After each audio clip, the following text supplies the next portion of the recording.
Bakunzi bacu bakunzi b'urubuga BF mu nkundende baramutse nogenda bayikaze mu kiganiro cyacu cuno munsi gerekezo rya 29 ukwezi no kwa kane no mwaka turi muno munsi novuga ko ndabazaniye inkuru itari nziza aho dufise amakuru y'abakongomani bariko baricwa rubozo biteye ubwoba. Aha mfise amafoto y'abakongomani bashoboye gucibwa imitwe kandi biboneka yuko imbere yo gucibwa imitwe babanje gukubitwa bikomeye, aho ubona yuko amaguru bari bayavunye ndetse banafise inguma zitari nke. Ibi biri mu byo kubayagira kugana, kandi abantu babakeneye amafoto y'izo nguma barashobora kutwandikira kuri izi nimero babona kuri screen, hama tukabibahereza atakibazo na kimwe ku batari muri groupe WhatsApp byose, kuko tubicisha mu groupe yacu WhatsApp. Rero ibi byose tuje kubikorana mu kino kiganiro, umusisanguzi adufasha kugira ngo tubashe gutahura byimbitse. Rero murabizi simba ndi umwe umusisanguzi tuba turi kumwe, ariko uno munsi mu ntunge ntituri kumwe paske umusisanguzi ntarashika muri studio, mugabo yandungiye ubutumwa. Rero ntangure ndamutse abantu bacu, ndaramutse umusisanguzi, hama ndabasabe mukurikirane buno butumwa ndetse mushobore no kubusangiza abandi. Rero channel YouTube shasha BF Plus nuko nabasaba ko mukora subscribe kugira ngo tubashe tubana narya abenshi turi kumenga twavanye kuri BF. Rero mu nkundiye mu bikore, hama dukurikirane ano makuru y'abo bakongomani bashoboye gucibwa imitwe ndetse tunamenye n'ababaciye imitwe nico babahoye. Waramutse cyane bwana journaliste, nizere ko waramutse impore. Reka ndamutse nabaza gukurikirana kino kiganiro aho baherereye hose. Journaliste, iyi foto ndakurungikiye niyitumye nshima gutanga buno butumwa imbere yuko twinjira muri studio. Bwana journaliste, mu byukuri ni foto yampahamuye cyane gose, ni foto nashishimukiye ndayibonye, nagize ubwoba hamwe nibaza ati none mu byukuri aba bantu bishwe gutya ni kihe cyaha bakoze cyatumye bacibwa imitwe bicaye nk'uko bagaca banayibatereka mu ntoki zabo. Urabona ko bwana journaliste, ubwicanyi bukabije muri Congo, ubwicanyi novuga butigeze no kubaho mu mateka y'isi, buriko burabonekana hano mu gihugu cya Congo. Aha rero bwana journaliste, ibi ni ibintu iyo bibwira umuntu ateka arabibona kenshi bibaza ko tuba turiko turashikuza. Ndagusabye iyi foto ugerageze kuyikwiragiza ahantu hose hashoboka kugira ngo abantu babone ivyo President Paul Kagame ariko arakorera abakongomani mu gihe yitwaza ngo aje muri Congo kurengera inyungu z'abakongomani bo mu bwoko bw'abatutsi bavuga ururimi rw'ikinyarwanda.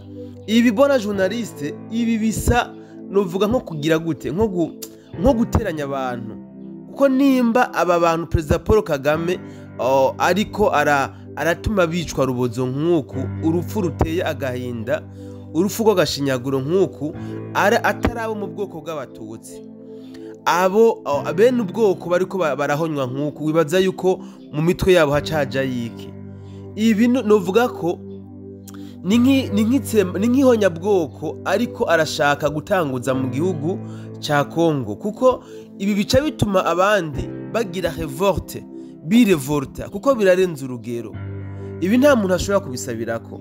Iki rero ni kimwe mu bintu biriko biratuma abawazarendo bagwana nk'abiyahura, bagwana nk'abita, kuko bariko baraba ingene bene wabo, abavyeyi babo bariko bicwa rubozo, bariko baraba ingene abashiki babo na bamama babo bariko barakorerwa ibyamfurambi kuzuba, izuba riva atagitabara, bagaca bahitamo kugira gute kugwana nk'abiyahura kugira ngo bashobore kwikurako bino binyamaswa byabatiye mu gihugu cyabo. Mu byukuri ubwicanyi buriko buraba muri Congo bugeze ahantu abakongomani bakwiye kugura amaso bakabona, bagakanura, bakabona ibiriko biraba mu gihugu cyabo. Bariko bapfa gusumba impene, bariko bicwa urupfu rubi rw'agashinyaguro, novuga bariko bapfa ku bwinshi gusumba mbere n'abana b'imbeba. Sinzi ivyo abakongomani barimwo, jewe sinahuri ingene bishika bakicara mu mazu mwijoro bakaryama mu gatondo bakavyuka mu gihe bariko baricwa urupfu rubi nk'uku. Bwana journaliste, mu by'ukuri iyi foto iranteye iranshishimu, sinzi ngeno kivuga, irambabaje ku rugero rwaho ntabona n'ingene mbere none abisigura.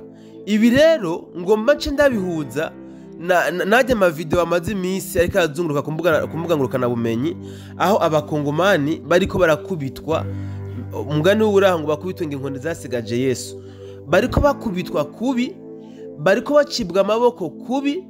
Ivyo bikaba inyuma yo kwibwa urukomba, sino kwibwa, no kunyagwa urukomba, ni ukuvuga ubutunzi bw'iyo bwose bakabunyaga, hama bagaca bamuryamisha ku zuba imbere y'umugore n'abana, bamukuye impuzu bagakubita inkoni, abana barorera, umugore arorera.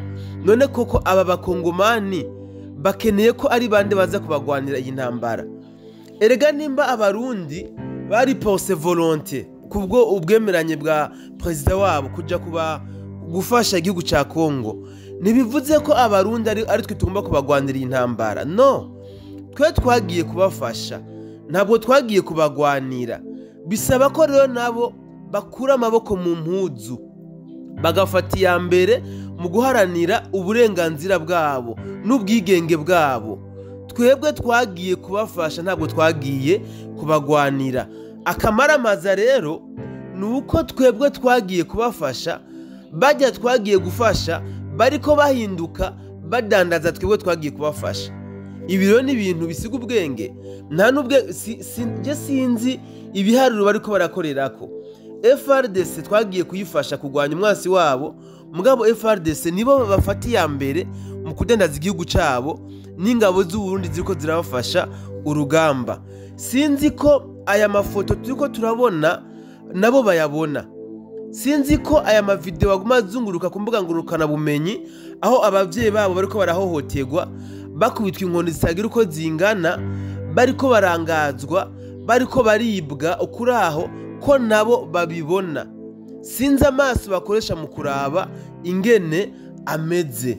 Bona journaliste, inukuri iyi foto byananiye kwihangana ko ndinda gushika muri studio.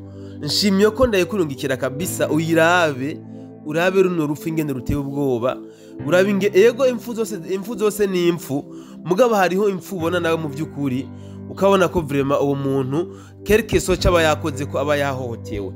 Ndagusabye iyi foto uyizungurutse ahantu henshi hashoboka, abantu bashoboye kuraba ingene abakongomani bariko barahohoterwa, bariko baricwa urupfu rutagira izina.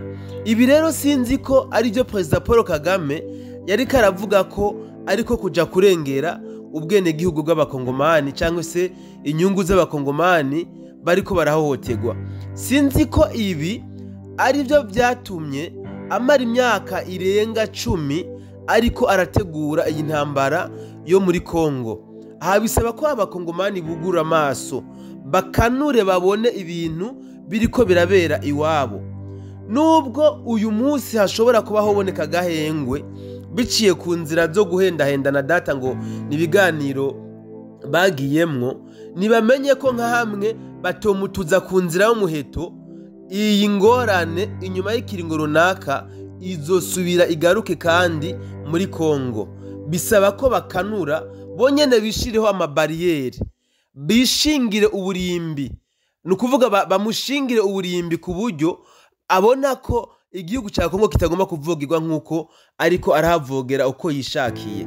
Niba yaguma bareza amaboko, nobabwira ko mu Kirundi tuvuga ngo uwigize agatebo bamuyoza umwavu.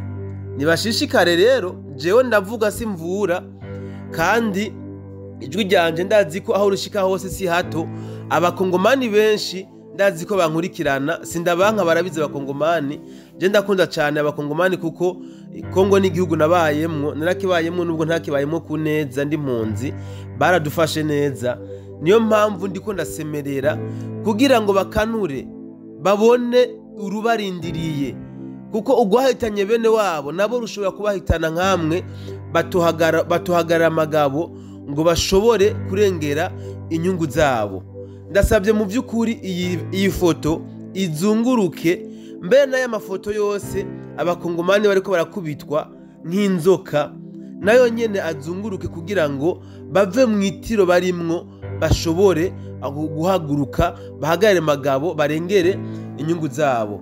Bona journaliste, reka ndagusezere, ndibaza ko mu masaha make ari imbere tuzagura muri studio tubandanye n'ibindi biganiro, ariko byananiye kwihangana. Nashimye ko n'ubutumwa ndabuguha ubutangaza imbere y'igihe kuko burankanze pe, ndahahamutse ndabye zino foto ingene imeze bano bantu bashuye kwicwa rubozo.